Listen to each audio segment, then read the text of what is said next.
가나안 복음방송을 시청하시는 시청자 여러분, 안녕하십니까? 네, 저는 인천 부평에서 영광교회를 섬기는 임정한 목사입니다. 네, 오늘 마태복음 6장 11절 일용할 양식을 주옵시고라고 하는 주제를 가지고 함께 은혜를 나눠보도록 하겠습니다.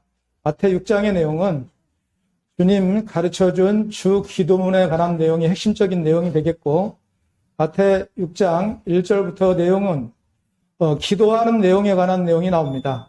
기도할 때에 외식하는 바리새인들과 같이 사람들에게 옳게 보이려고 회당이나 길거리에서 기도하지 않게 하라. 차라리 은밀히 보시는 하나님 갚아주실 테니까 골방에서 기도하라, 이렇게 말씀하신 내용, 그 배경으로 해서 주님 가르쳐준 기도가 이어집니다. 이 기도에 관해서 왜 이런 말씀을 하셨을까, 이런 내용들을 생각해 볼 때에 사람에게 인정받는 신앙보다도 보이지 않는 하나님께 인정받는 신앙이 돼야 될 줄 믿습니다. 하나님은 영이시니 예배하는 자가 신령과 진정으로 예배를 드려야 된다, 이런 말씀을 요한복음 4장에 수가성의 여인 사마리아 여인을 만나서 말씀하신 적이 있죠. 하나님은 우리 육안으로 잘 보이지가 않습니다. 보이지 않기 때문에 사람들은 보이는 그 물체나 현상에 대해서는 잘 믿는데 보이지 아니하기 때문에 잘 믿지를 않습니다. 또 우리 믿는다 하면서도 또 죄를 짓고 불법 신앙을 하게 되고 입으로만 주어져야 하는 형식적인 신앙을 하게 되며 기도할 때에도 사람에게만 인정받으려고 하는 기도를 하지 않는가, 이런 것도 말씀을 거울 삼아서 내 신앙을 비춰볼 수 있는 지혜롭고 슬기로운 깨어있는 신앙인이 되어야 될 줄 믿습니다. 네, 그러므로 중심을 보시는 하나님, 예수님께서 과연 어떠한 신앙인을 하나님께서 인정할 것인가, 또 예수님 인정할 것인가, 이런 것들을 말씀을 통해서 같이 은혜 나누도록 하겠습니다. 그래서 주기도문에 많은 내용이 있지만 일용할 양식을 주옵시고 이렇게 기도하라고 말씀하시거든요. 일용할 양식은 매일 먹어야 될 양식이라는 거죠. 네, 매일매일 우리가 육의 양식을 먹지 않으면 육이 살 수가 없습니다. 그런 것처럼 본문에서 말하는 이 일용할 양식은 과연 육의 양식을 말하고자 한 것인가, 아니면 다른 영혼의 양식을 말씀하시고자 하는 것인가, 이런 것도 한번 생각을 해봐야 된다는 겁니다. 출애굽기 16장 4절 말씀에 보면 모세 때 광야에서 40년 연단받고 광야 생활을 하게 되었죠.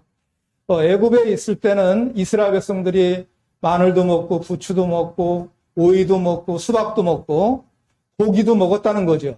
예, 먹을 거 다 먹었는데 종살이 할 망정. 그런데 광야에 이제 모세를 따라서 광야로 나오다 보니까 먹을 양식이 없다는 거예요. 우리를 굶겨주기를 하느냐, 차라리 종살이 할 망정 애굽으로 돌아가자, 이렇게 주장을 한다는 거죠. 그때 이제 모세가 하나님께 기도합니다. 이 많은 백성을 저에게 책임지라고 하는 겁니까? 어떻게 해야 됩니까? 하면서 간절히 기도하게 되죠. 그때 이제 하나님께서 바람을 불러일으켜서 만나 메추라기를 때를 따라서 일용할 양식으로 내려졌다, 이렇게 말씀하십니다. 이스라엘 백성들이 아침에 자고 일어나면은 만나가 내려와 있습니다.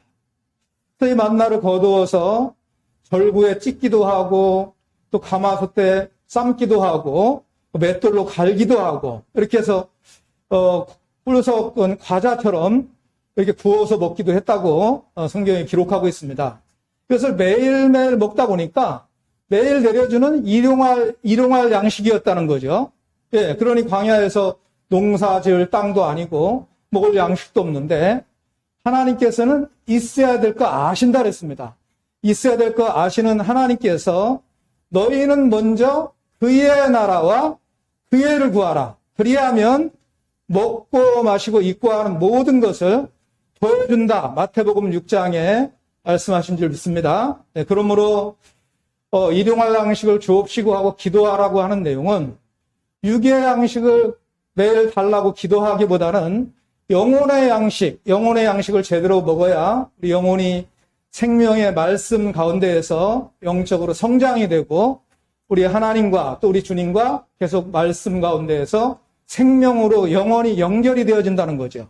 그러므로 요한복음 6장에도 예수님은 많은 유대인들을 불러 모아놓고 먹을 양식이 없었죠. 그 당시에도. 그런데 이스라엘 백성들이 먹을 양식이 없으니까 예수님께서 물고기 2마리하고 떡 5개를 가지고 오병이의 이적을 일으켰습니다.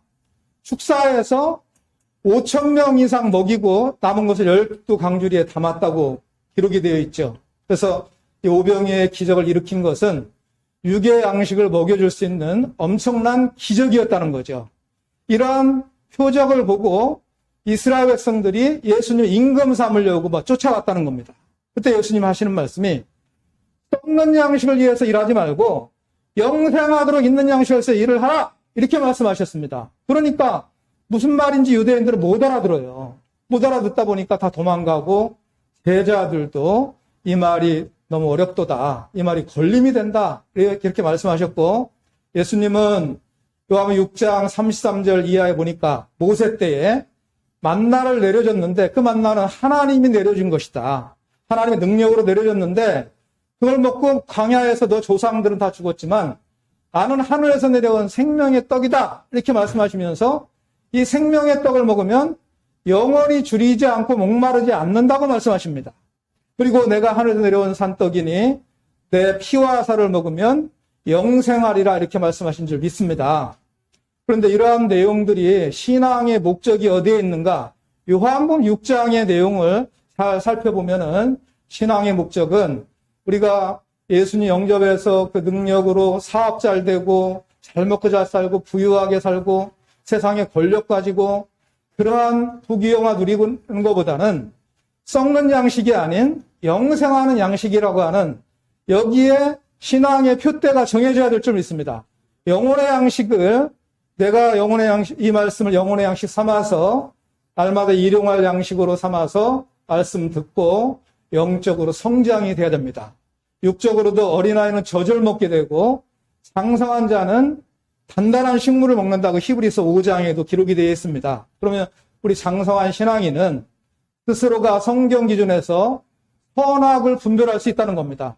선한 역사는 살리는 역사, 하나님의 역사가 되겠고, 악한 역사는 사단의 계계, 사단의 미혹의 역사인 줄 믿습니다. 그래서 선과 악의 이 분별은 장성한 신앙인이 스스로가 성경 기준에서 할 수가 있다는 겁니다. 그러므로 이 말씀이 영혼의 양식이고 매일 먹어야 될 일용할 양식이라는 거죠. 일용할 양식 매일 먹고 영적으로 성장이 돼야 됩니다. 로마서 10장 17절에 보면 믿음은 들으면서 난다 그랬거든요. 그래서 하나님 말씀 듣고 또 읽고 그 뜻을 깨닫고 영혼의 양식 삼고 영적으로 크게 성장이 돼야 됩니다. 성장이 돼야 되는데 성경은 예수님 중심으로 해서 구약이라고 하는 것이 있고 신약이 있습니다. 구약은 옛 약속이 되겠고 옛날 육적 저 이스라엘 선민과의 맺은 언약이었고요. 신약은 예수님 영접하고 신앙하고 있는 그리스도인들과의 맺은 언약이 신약이 되겠습니다. 새로 약속한 새 언약의 내용, 이것이 바로 마태 24장 45절 이하에는 때를 따라 양식을 나눠주는 종이 나타난다. 그러한 목자 종이 나타나서 주님 다시 오실 때에 맞는 영혼의 양식을 먹어야 된다는 겁니다. 그리고 이때 다시 오실 때 먹어야 될 양식도 제대로 영혼의 양식을 챙겨 먹어야 우리 영적으로 건강하고 주님과 동행할 수 있는 삶이 되고 또 우리의 마음속에 주님을 제대로 영접하고 모실 수 있는 여건이 되는 줄 믿습니다. 네, 그러므로 말씀을 듣고 영적으로 크게 성장이 돼야지, 신앙이 시작은 뜨겁게 시작했는데 할수록 믿음이 떨어지고 신앙 포기하고 이 코로나 환란 가운데에서 교회 근처에도 안 가는 사람이 있고요. 성경 한 번 안 읽는 사람도 너무나 많습니다. 예, 그러니 너무나 안타까운 이러한 가운데에서 주님의 이 음성이라고 생각하시고 주의 말씀 가운데에서 일용할 양식을 달라고 기도하라. 이것이 썩는 양식, 육의 양식이 아닌 영생하는 양식이라고 하는 거. 자, 계시록 2장 17절에는 진리로 이기는 자에게는 감추었던 만나까지 허락한다고 그랬습니다. 이 시대에 감추었던 말씀, 감추었던 비밀, 이러한 내용까지도 진리로 이기는 자에게 허락한다 했으니 우리는 환경도 이기고, 그리고 또 내 자신에 나태하고 게으르고 또 성령으로 시작했다가 육체로 마치는 그 변질되는 신앙, 불법 신앙, 이러한 가운데서도 이겨내야 될 줄 믿습니다. 이 조건은 생명의 말씀이 내 안에 있고 또 간절히 하나님께 기도할 때에 가능한 줄 믿습니다. 이러한 가운데에서 우리는 저 철부지 어린아이 같은 신앙이 하면 안 된다는 거죠. 제가 이제 시골에서 자랐기 때문에 저희 고향에서 이제 겨울이 지나고 우수 경칩이 오면은 이제 개구리가 입 떨어진다 그러죠. 그런데 이 개구리가 봄이 되어서 딱 제대로 입이 떨어져서 이제 울면서 나오게 되는데요. 그런데 갑자기 4월 달에 눈이 왔어요. 이 눈이 왔는데 이 날씨가 풀리다가 갑자기 눈이 오니까 개구리가 나왔다가 다 얼어 죽은 거예요. 길거리가 널려 있더라고요. 그래서 이렇게 주워다가 개구리 볶아 먹은 적이 있거든요. 어렸을 때 그런 기억이 나는데 이 개구리가 철을 잘 분별해야 되는데, 그죠? 물론 이제 봄이라고 생각하고 나왔겠지요. 그런데 갑자기 눈이 왔으니 봄에도 눈이 오는 경우가 있더라고요. 그래서 때에 맞는 영혼의 양식도 제대로 챙겨 먹어야 우리가 때를 분별하는 올바른 철이든 신앙, 장성한 신앙 하게 될 줄 믿습니다. 오늘 끝까지 들어주셔서 감사드립니다. 주님과 함께 끝까지 인내로 결실하셔서 모두가 구원과 천국과 영생에 이르시기를 주님의 이름으로 축원을 드립니다. 감사합니다.